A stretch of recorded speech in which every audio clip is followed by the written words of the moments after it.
Hello everyone, Daz, American Civil War and UK history, and I've come down to an important location, but unfortunately I didn't check the tide time, so I can't actually show you what I wanted to show you, so I do apologise about that. But anyway, last night we had an amazing live conversation.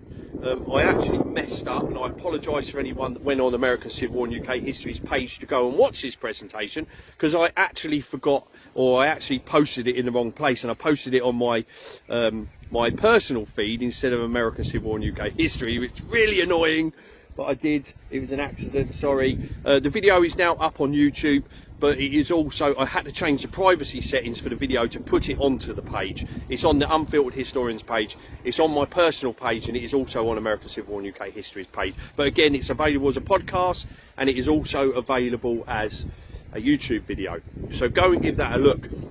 But we are on D-Day, it is the 6th of June, and in 1944, 2 million men are going to cross the English Channel, which you can see behind me. Obviously we're a bit further down the coast, we're in Kent, we're not there. But I wanted to talk about Mulberry harbours, because we touched on it last night. Now when I was doing a little bit of research on it, and then also if you saw some of the video, there were some pictures. Now when I was trawling through pictures on Mulberry harbours, I suddenly realised that when I was 5 years old, I used to come to this exact beach where I'm standing now, and it's called Greatstone, and it's on the Kent coast, and just out behind me, and again you won't be able to see it, I mean we'll see whether you can actually see it or not. I've got a picture just in case anyway, so I'll try and zoom in because you can see because it's got, no you can't see it at all, but anyway, out there, I assure you, out there somewhere, and I can see it but you can't see it on the camera, is 4 things sticking up from the water, and that's obviously to stop boats hitting it. But that is a Mulberry harbour piece from the D-Day landings. And again, like I said, I used to come to this beach as a kid, and I used to think, what is that? And it was, like I said, it wasn't until I saw the pictures that I realised I recognised that. And yeah, so there you go. I did a Google search and it came up. And if I show you what it actually looks like when the tide's out, because I've got it up here on my tablet, if you can see, if there's a real bad shadow. There we go, that's better. I don't know if you can see that, but that's what it looks like. And what I'll do is I'll put some pictures up later, and when the tide's out next time, I'll come down here and I'll take some pictures of it. But the Mulberry Forts was so important. Now this one was called the Phoenix, it was called the Phoenix Caisson, and it was built in 1943-1944. And what they did is they floated these things across the English Channel, which is here. This is the English Channel here. Obviously, again, we didn't go from this point because it would be too obvious for the Germans that we would be coming from Kent, you know, so we didn't go from Kent. So just up there is round that corner there, is on that corner particularly there, you have Folkestone, where I live, and just around the corner is Dover. Now what does happen during the D-Day landings is there's a great deception, and there's a huge deception, and they fool the Germans into thinking that we are going to come from Kent, my home county where we're standing now. So they flood the area with fake tanks, fake planes, and the funny thing is they're blow-up ones. So when the German reconnaissance fly over the English Channel to see whether they can get you know, a picture of what's going on here and see whether they're building massive forces, they do. They see these things, they see blow-up tanks, they see blow-up artillery pieces and all sorts, and it fools the Germans. Not only that, they have double agents that are sending false information back to Germany. They have all sorts of stuff. It's fantastic, and that's what they do. But the Mulberry Forts are floated across the ocean or across the sea, the English Channel to Normandy. And another reason why they go to Normandy is it's firstly, if you're going to go across from Dover, the Dover Strait, it's only 21 miles, and on a clear day you can actually see the coast of France. I posted a recent picture up from Dover Castle where you can actually see the coast of France, and on a clear day from Folkestone you can see the coast of France. So the Germans would have known in that 21 miles from Dover to Calais that the Allies were coming, you know. So they would have seen that, and so they had to come up with another plan. So they massed on the south coast of England, which is up that way, and Operation Overlord is born. And again, it's just huge. I mean, you know, unless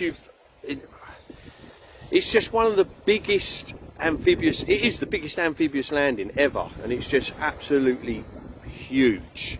I mean, the logistics behind moving the troops, 2 million men, and the equipment that goes with it across the English Channel to take back occupied France is just mind-boggling. It's just absolutely mind-boggling.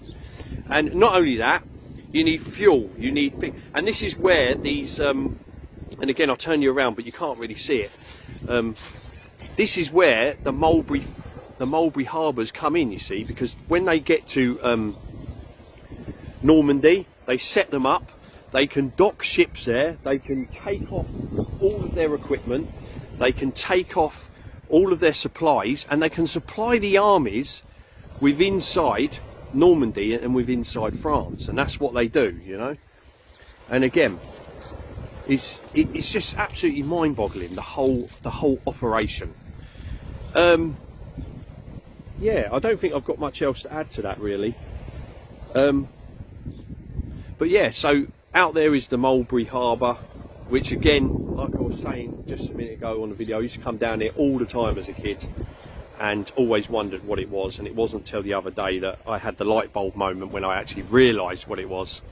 And yeah, so that's pretty cool. Again, you can't see it because the tide's in.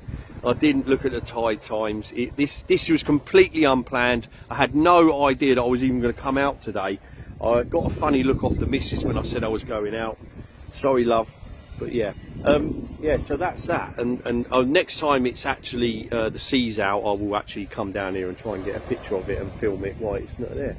But I want to finish the video by just saying, you know, so much respect goes to these guys, because without these guys taking part in D-Day and going across the English Channel to France, to Normandy, and liberating Europe, we're not going to be free, are we? You know, so we owe them so much, and I owe them so much. You know, I just can't put into words how much, you know, that means to me.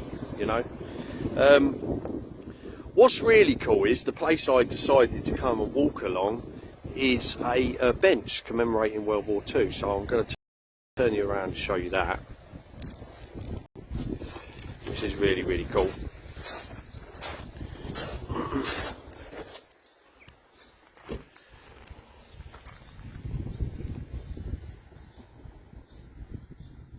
So this is New Romley, technically, this place here. But yeah, that's pretty cool. But yeah, so back to this. So again, they all go across the English Channel, and by now, I mean, it's what, 5 o'clock UK time there or thereabouts. Most of the beaches have been secured, and the route into Europe and the road to Berlin is open. It's going to take some time because they're up against some real fierce resistance from the Germans, but they do get there in the end. And just to finish the video, it would be really cool, and what I'm going to do is we're going to have a moment of silence just to finish the video. I'm going to sit on that lovely little bench there to commemorate all of the Allied forces, Americans, British, Canadian, whatever nationality took part in D-Day, and we owe you guys so much. And remember, ladies and gentlemen, a lot of these guys don't come home. They don't go home to America, they don't go home to Canada, they don't come back to Britain. But some of them do, and those guys are so brave. You know, I don't think any of us will ever understand what those young men had to see, had to witness, and had to go through for our freedom. And that is why it's important to always commemorate these events and never forget that this amazing event took place. So I'm just going to sit on the bench, finish the video with a bit of peace and quiet, and a little bit of reflection.